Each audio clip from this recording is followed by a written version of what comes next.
in my own definition, briefly, I would say the internet is a hardware and software that connects millions of computers together as one.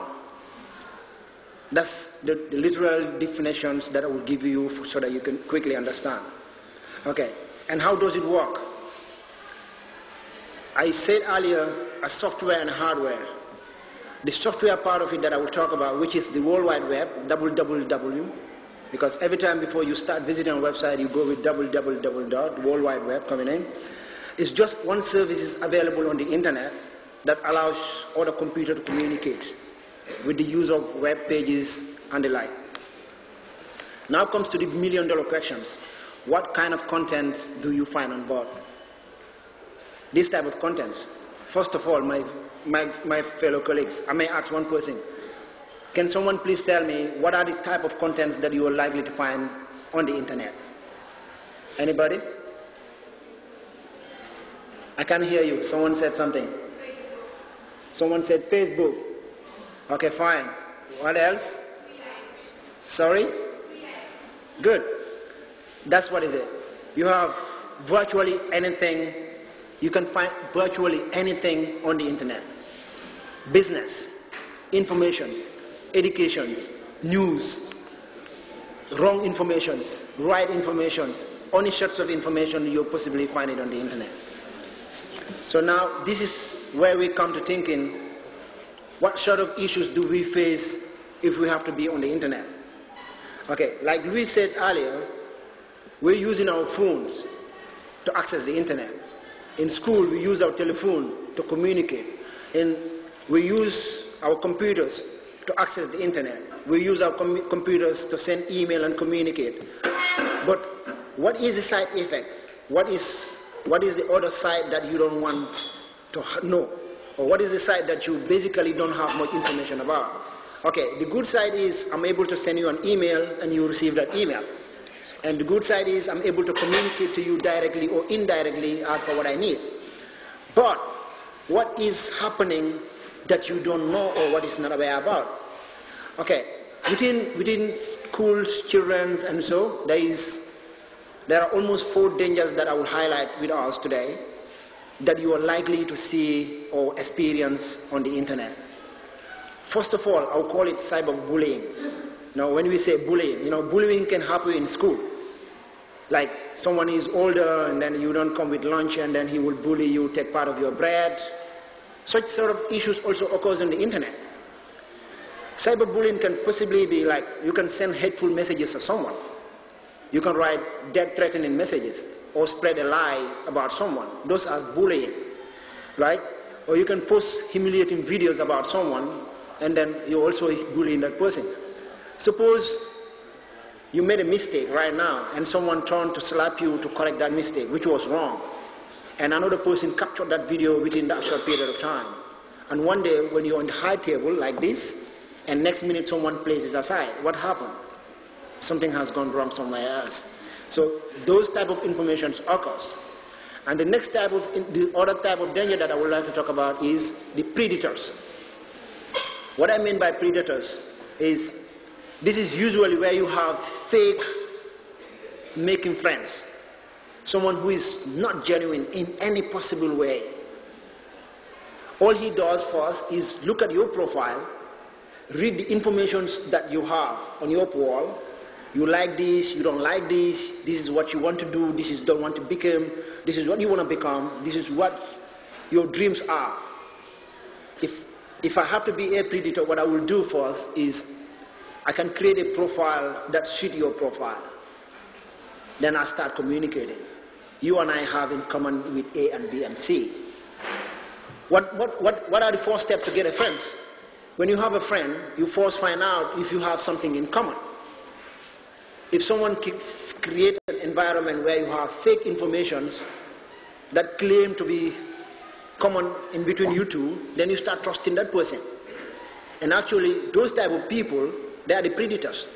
They study your profile, and they go through your profile, and then they know what you want and what you don't want, and then they try to copy a comment of that kind. And the third one? Yeah, I mean, if you go for that, you can also have the the worst side that I basically may want us to talk more, which will maybe the pornography. You see? So we have more of those things that is happening. And I mean, Luis, the one thing that I really see what people do with, like, we're not very much educated, but if you look like on Facebook, like, it's very easy for someone to tell that mom is related to another person, because we give all those information out. My name is Mam Jai, and I'm related to Luis. And Luis is my cousin, and is related to another person. Suppose I want to know information about you. I mean, I am in the habit of adding and accepting anybody that comes online. So, would that be difficult for me to know about Mom? No. Exactly. Yeah. Cyberbullying could be lots of things. And people are using the internet to give wrong information. People are using the internet to give wrong images of an individual.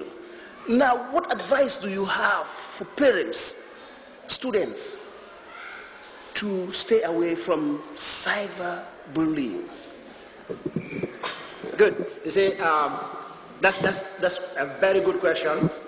But before, I have that answers package already inside.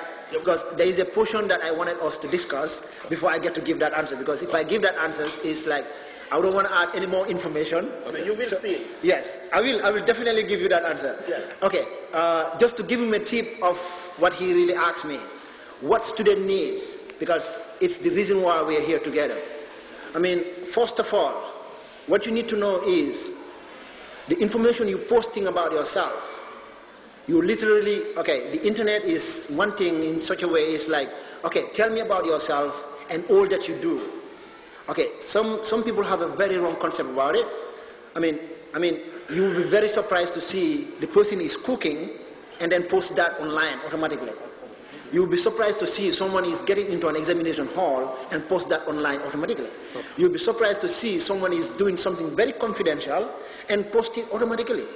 I mean, we have reasons why people lack the understanding why they're doing such. Because there is a limit as to what goes online and what doesn't go online. What I do usually to prevent myself to answer his questions on that aspect is, I mean, I have filtered information. There are information that I don't need someone to know online. I automatically don't post it. Yes. Right. What you don't want someone to know, you don't have to post it. Because, I mean, there's a part that I will come after finishing that moment. Okay. Then I will finally give that bit of it, then I will be my closing. Oh, okay. Okay, yes. Mr. Anand, the Vice Principal of Senior Secondary School, how do you monitor the use of phones in your school? Thank you very much. Good evening to all. Newstrat High School, since the inception of the mobile phones, I think it's about 2000, year 2000. And we find out that in the school here, when students bring mobile to the school, there are certain disadvantages or side effects that we have been experiencing. Number one, if the students are in the class being taught by a teacher and a phone will ring, what will happen? All the classwork will be disturbed. That's number one. Number two, if you are in the class and the phone rings, the student will go out to work and receive the phone, receive the message. What will happen to the students? He's being taught, he has focused his attention on what in the teaching, and the phone has rung. What happened? You see now, attention will be wide. That's what we want to avoid, because we are in the school to learn. But if you come to school to learn, at the same time, you are listening to the phone, what happened? You have divided your attention. That's what we want to avoid. Now, so we met at the senior management meeting, and we said that now we must ban the phone usage in the school. At first, we said that, okay, put your phone in your bags, don't bring it to your class. But we said that now the phones are banned from the school. So what we do that we given the prefects authority that once in a while they should go from class to class to search their bags of the students. If the phones are found in their bags, the phones are seized. At first, they were seized from you The following day, you get your phone back.